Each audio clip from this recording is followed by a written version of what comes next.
Alright, so this Vibes in 5, Ghana's first social media celeb talk show.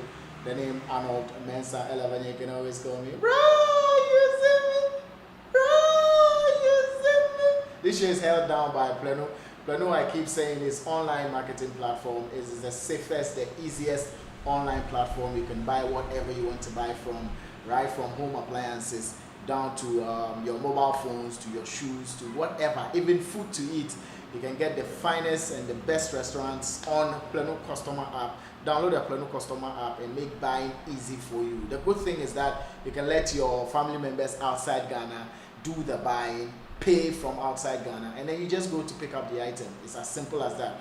If you're on Plano Business, what you can do is to sign your business app onto that app and get a lot of people to see what you do. It's very convenient and it allows a lot of people to get into your business and understand what really your services are. So get the Plano Business app on your phone right now, and the Plano Delivery Service app too. For those of you who have cars, motorbikes that you want to register and make extra cash on, sign up onto the Plano Delivery Service. ESK Collections, the best when it comes to beaded accessories, right from bags down to necklaces. Just contact ESK Collections. They're also into makeup of all kinds, right from ordinary makeup down to the sophisticated ones like wedding makeups, photo shoot makeup, and what have you.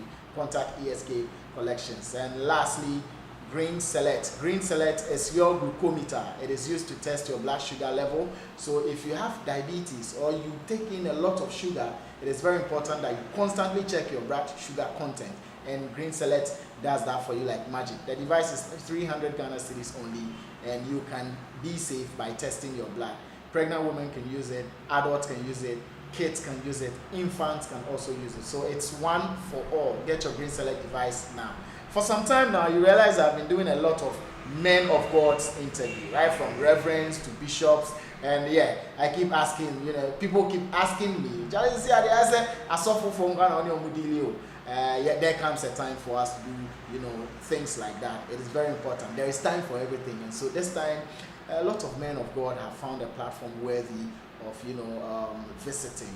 And so after I released Reverend Emmanuel Micah's interview, where he spoke about Obinim and Kennedy Japon's issue, Pastor Love, most of you know him to be the ex-husband of Christina Love. Pastor Love gave me a call and said, look, Arnold, I would like to have an opinion. I'd love to share it on your platform with regards to Obinim and Kennedy Japan. I said, why not? I've allowed others the platform to use it to share their opinions. And so if you want to share yours as well, why not? I'll allow you to come and share your opinions here. So, Pastor Love, but this is the time for you to share your opinions to the rest of the world. What your position is. Kennedy Japan, not just a small man of God, you're a very established man of God. So your position is very, very important in matters like this. Opposition is saying, what's your opinion about this? Me da sibebre ana say wa me kwan or platform you say me so me nkyere ma aduana say me opinion. Right. Na ne am pese me kan nyina ne say am nyankopon adwuma no edin. Right. Edin. Say me ka say edin na minim ni America. Yeah. Ne den ne say a lot of trials. Be brain sorry be brain challenges and trials and niema be brain ne wo nyamedwuma mu yemfa bi ti say oba bi adware na bonsama na doma fani no mum na what target sofu bi say me pese sofu we ni nyamedwuma a wo ye no me sem enti me de sofu ne hwefom ye ka se sofu ahweasea na che se ye ka adwama kwan so ye ka se sofu we wa hwease ne ye ka ensanom kwan so ema eba wa kwam na ensanom ba wa kwam sa ne ma we mienu ba wa kwam wi no ba wa kwam as a man of God na yehu sa kwan ni so a onom nsa opema onom wi ne niema bi agoboni bi ene hwodifo tena ba bi ba mu a na je sofo no wa hwe ase right what do you say na hwe a wa hwe ase no edi enti na wa hwe ase ene se onyankopon na wa fra o se na dwuma ye ni no Jesus Christ ba asase so a lot of temptations ɛbae ba ɔyɛ Jesus no otumi faa mu ba yɛn yɛyɛ nipa yɛyɛ honam ne mogya at times temptations ni bi tumi fa yɛn because yɛyɛ honam ɛne mogya yɛyɛ man after the God so man of God me beye nipa ansa na me beye nyame nipa so onhye ba me so a ema me beye nyame nipa ne se me preachi na me ye nyame dwuma nyina wi a me sa ba honam tibiam se nea me ne oti we a woni me kasai so metumi ne wo aye niema bi a obebuza am se enti osofo peeni emra me gina popita me preachi no eso ne ye bi a me da na di kire nipa ena me free pulpit ne so ba me wa akoma se de o wa akoma minim nsuo no minim aduane di minim bibie wa asasi so eye na emom no onyankopon asem se 2 Timothy chapter 3 verse 1 say ehwe se esese ne oye ohwefo dwuma bia no se oye oyere baako ekunu na enso ne won so ema asem bia by sabi same Bible na timi ka kire se otini ni amane edoso na nso onyankopon bagina ye dai afri ni nyina mu this same Bible ya timi ka se otini ni behwe ase emprenso na onyankopon be sa ma na sore na ne ye ka nyina ne se sa hwe ase o a osore enso ye dai e wo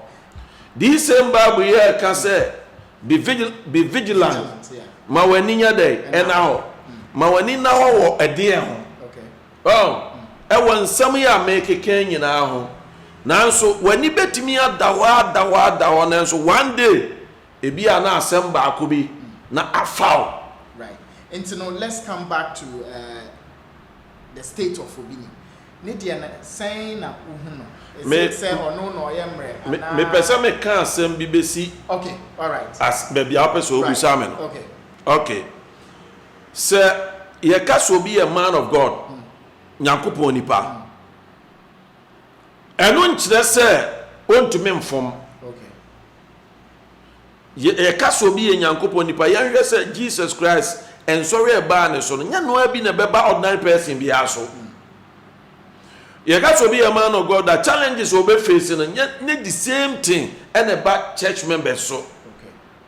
Okay, obi nim kuta members so the let's say be o the enka ne say be 3,000 congregation in so le menyina otutu ahomboni free we mu obo mpae ho o deliver we eniema bebre na oye enti o hwa niema bi tise na betimi aba obi nim so niema devil edi beba obi nim so no so obi nim ensole ma 3,000 na ekita na anwiro mo amọ mpae ama obi nim a de beto no kra na bi ni nia ato no adentia obi a wo ye leader wudi kan bia wudi animu bia no wo na devil targeto o targeto wo kwa beso o targeto wo adwamamo a onyankopon so wonpe ensanom onyankopon so wonpe krono onyankopon so wonpe niema onyankopon so wonpe nyina no emu no no otake wo ya na nipa refi se osofo ye nipa ya se asam to osofo a se de esi chiti osofo no ya fi se bia onye nipa oye nipa nanso bonsam betima wia no kwa bi so adai Joshua devil compreni ma Jesus Christ hwe Joshua nyankopon nipa Joshua after the Moses there's a Joshua or say Joshua or shata alifi that means if feeling kika bi abana brabo enona devil complaining ma Jesus Christ say anaso nyankopon say Joshua or shata alifi ti ma kwan right na me ni Joshua fancy ani emra devil duru ho no na nyame abofo akọwro atalifi na ese Joshua no ase ne fita adentia oye man of God na feeling kika ebetumi aba na akwem nanso awurade betumi ayɛ ayɛ na adom yɛmra obinim ɛne Canada Japan Canada Japan ɛyɛ ne Canada Japan ɔyɛ honorable ɔyɛ minister ɔmo ne ɛwɔ mmarahyɛ badwamu a ɔmo hyɛ mmara ɛde ma ɔman mo yesia na bɛboa mo yesia ɛmmoa Canada Japan sɛnani die sɛ yɛde ani die yɛde ɛma no obi nim so sɛnani die sɛ yɛde ani die yɛde ɛma no Canada Japan bɛka sɛ obi nim sɛ wanya corona duro ana obi nim sɛ onya biye asɛm na haya na start ye etinanka oka sɛ minya biye no na ɛsɛn kowura Canada Japan so ka sɛ wonya bi dia ɛne me so wrong information na minya aye etinka etuo nkɔtwene baabi a ɛdai ɛtwene anso wɔ hɔ a ɛna obi nim so owura Canada Japan keka nsɛm bi ma ɛhyɛ na bufu ɔno so bɛka bi a ɛde abɛwie baabi a obi nim abɛwie ɛdeɛ na me sua firim ni asɔfo aka esua firim yɛnsua bibi sɛ woyɛ nyame nipa ma wani nyɛ dɛ ɛna hɔ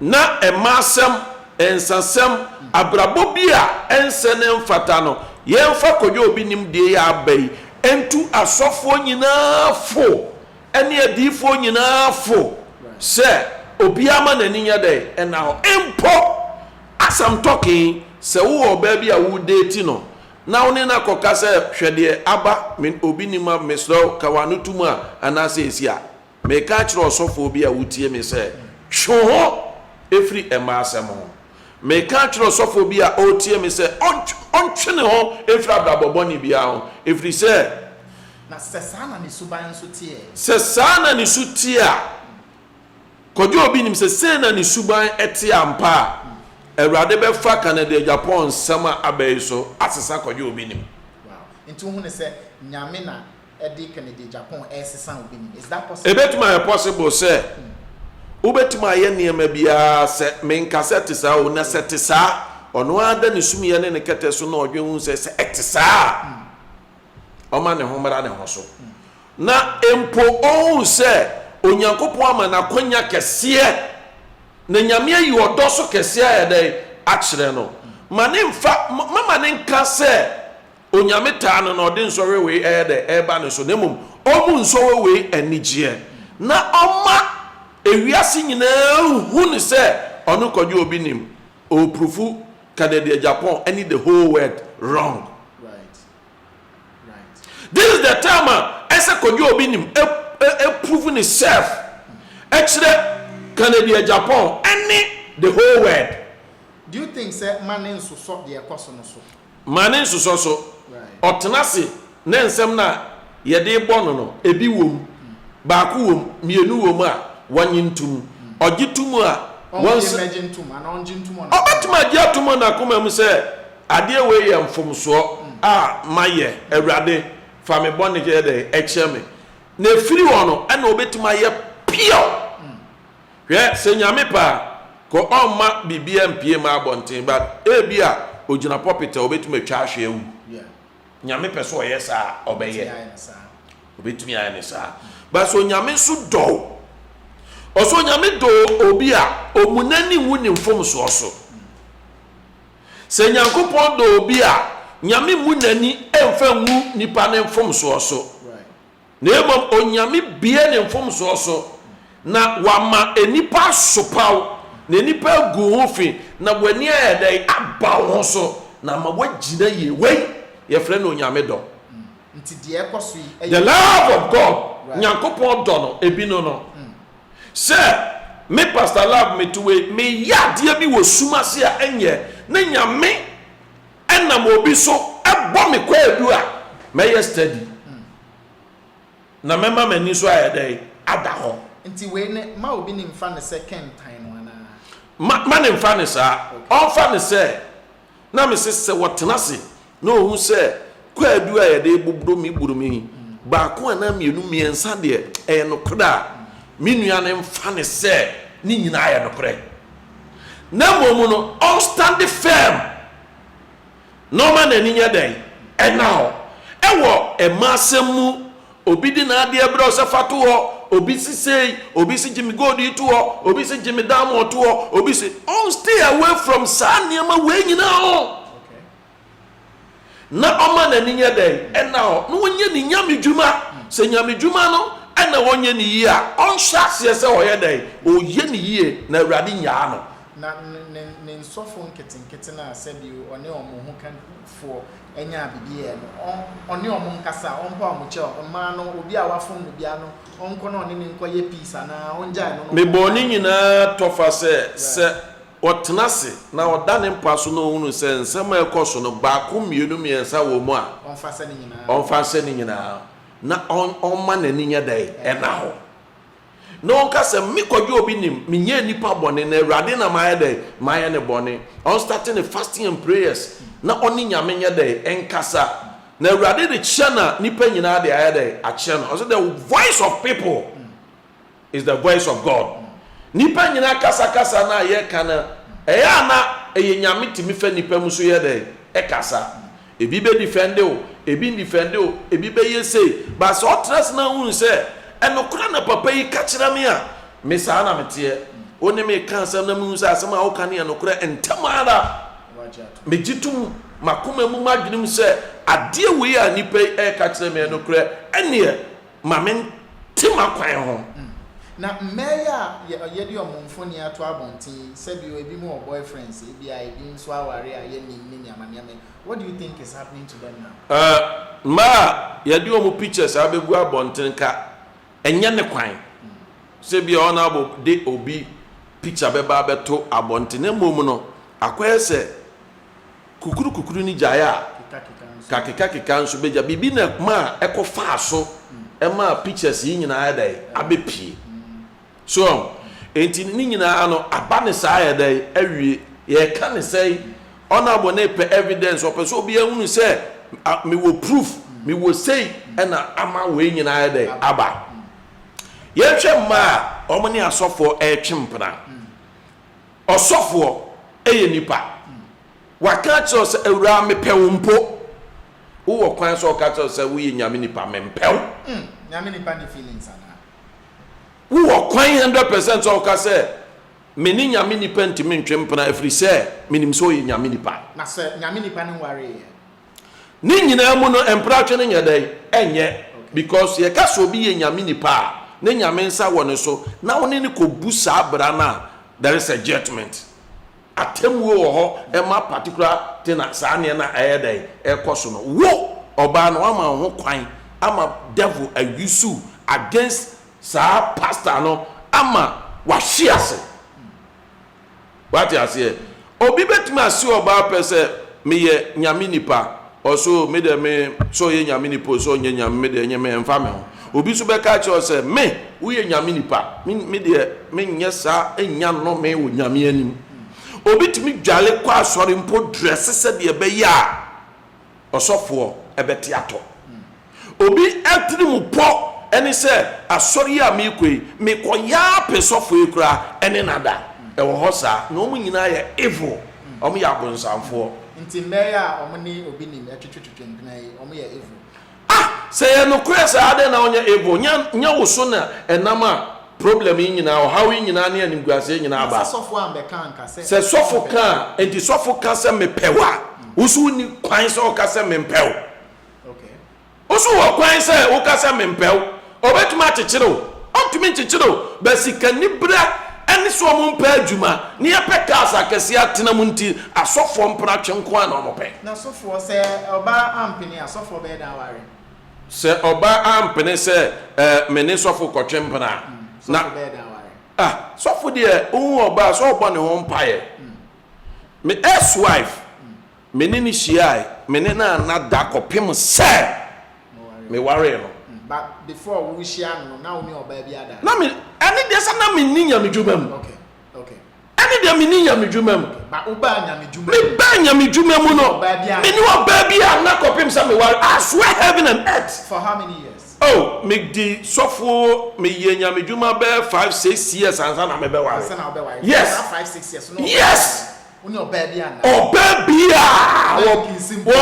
bi a because me sɔfo a na me tene na ase About 12 o'clock, I'm at 12 o'clock. More bomb pie, I see 4 o'clock. From 4 o'clock, more call radio.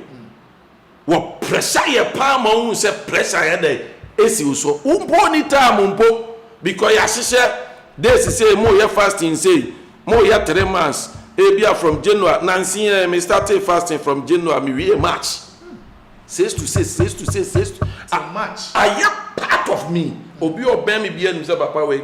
E o pese nyame nsa ba wo so na wo kan sama ye adwuma. This is the way. What you say? So what is a pastor lab? Oshira odomia me secret no. And midnight be am at Bible 24/7. I'm telling you. Wonder. Me Bible won say apart from anadwere of ebomu amefa. Until once when your fair share of temptations now. And which ones were baby uncountable but so bo wadwen po bibi ho a krom ha ma ho even ma wale for kra ring hye hye o na tempt asofo o bakan sense mo beba beka afa ni kunu ho no eni said ye o de pressure bi besi so no se nyame nka ho a se wurade anso mu yi a eti me pesa me ka kire ma wo mu ko obi ni ma sori ekọ ada churches ni se ko na kosum nyame enkoye evil ma pastor ko salvation kosum nyame na purpose na wo de ko asori no enye de efra wurade enye enkoye evil ma church nti based on explanations awa me obi ni wahwe ase ana. Oh, se etisa sansem yi a ekoso etisa sa na ye nyame dwuma mu ye ka no. Okay. Eno ne yahwe ase. Okay. Wahwe ase. Ya keka. Wa yes ne ma no. Wahwe ase. Yes, and nti se or revive in spirit. Eno ne fasting and prayers no. Na obo nyame mpae a Awurade sa revival. Emma okra o charisma ne be sin first no. Mankofo ahunu se obi nim a ye nim ne first no. Enye onini. Pastor Love, once wonya wo nhwe ase moments ana. Opeso oka say. As in, have you also fallen before? Ewo nyame dwuma.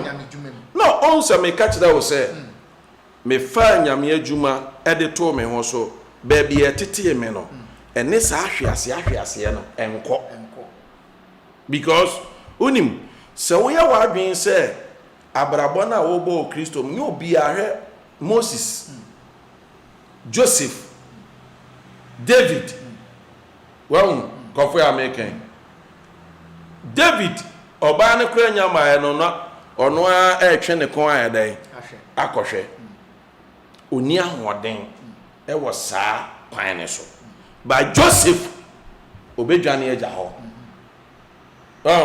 enti obia ne sede na ahoden enti me metena nkamfo me ho but baby amimi gina no e different from the baby obi so ye dey ejina what am I say den say oba abenya oh na on say ewiase no say wo hye wo dem na wa nante na baby a ahwease ye was one time ko ho a Awurade protect you but some mo ba sorry obeba sorry wo ye cancel na wo ye wo nipam wo nye wo office wo ye save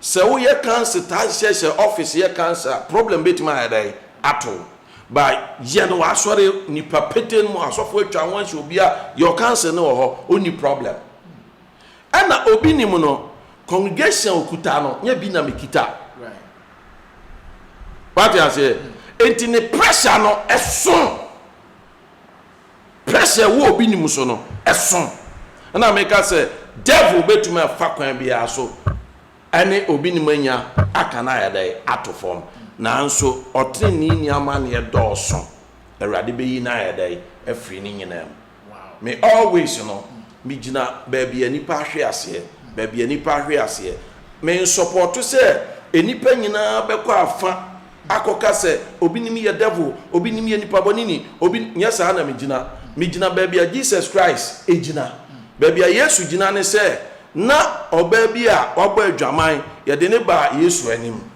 Yesu etwerɛtwerɛ fam wie no na falasifo nyina adwane ne kopie sɛ de onye bɔne da no ɔntoboɔ ɛmo ɔbaa no obia hunu ne ho sɛ wayɛ bɔne da no obia adwane gigana ɛna so obi yɛ bɔne ana ɔkɔmre yema na amane ɛto na ukokasa ɛkyerɛ na ɔka bi ma na enipa nyina tuo ma no gu so sɛ o support evil.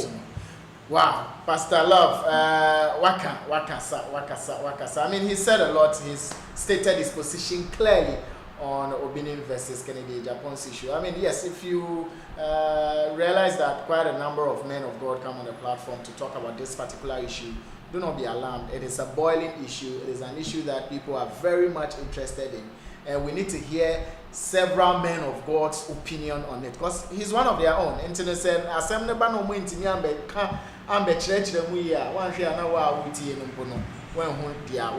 so just so you know that some of them will still be coming through and will be getting into the conversation deeper by the minute. But what's sorry, is there a hotline we can contact so that we'll be all feeling Action Grace Chapel International.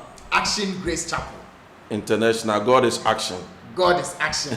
Action Grace Chapel International. God is action. God is action. God is action. So Nyankopɔn de on so hia na o se shaking AC.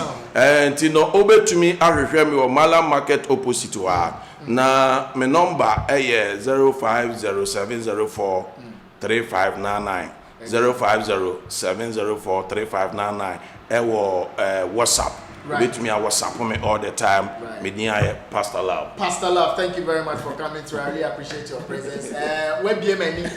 Knowledge is power. I keep saying this. Knowledge is power.